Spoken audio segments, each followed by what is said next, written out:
Yeah, obviously it's a big accomplishment, but just being able to celebrate together as a team after the game and just being proud of everything that we've done. But we still have a whole postseason ahead of us, so just staying locked in, getting prepared for this next chapter of the season, and just forgetting what happened with SEC. We have all these other games, and it's just, like I said, a new chapter. So just being able to prepare for that mentally and not look back on the tournament. Mentally, what is the key to approaching a tournament like this where it's single elimination? You've got to be on your best game every time out.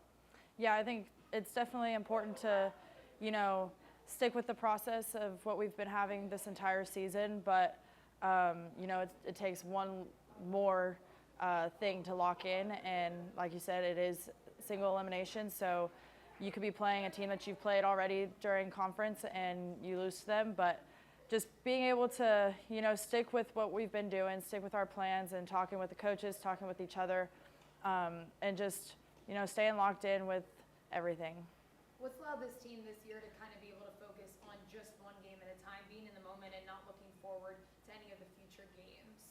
Yeah, we talk a lot about being in the present and just really leaning on each other, any fears that we might have of the upcoming seasons or just anything that have happened in the past. We just talk a lot about leaning on each other, being vulnerable, and that helps us just play freely and play for each other in the one game. So just being able to talk about that stuff as we continue on to this pretty stressful postseason.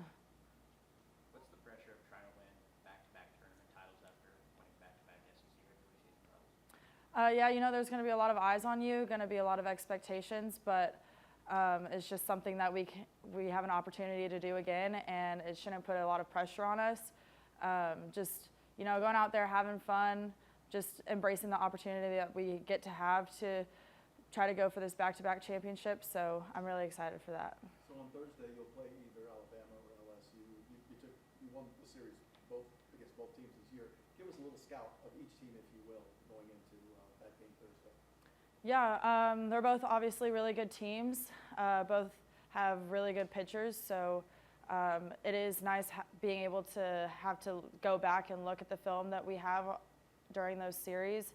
But, they're going to throw different things at you, and you just got to be prepared for anything. So having that film that we can go back and look on and make adjustments to is probably just going to be our best bet.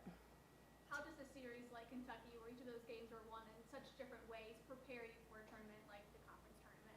Yeah, I think definitely in postseason, you're going to get a lot of battles. You're going to get a lot of different games and different looks from different pitchers. You're going to have pitching that's going good, offense not, or vice versa. So just being able to have those three different types of games is actually really good for us because we are just able to challenge ourselves in different ways and fighting for each other, whether it's pitching, hitting, defense, just being able to play for each other. And, different challenges are going to be coming up in postseason, so it's a good preparation for that.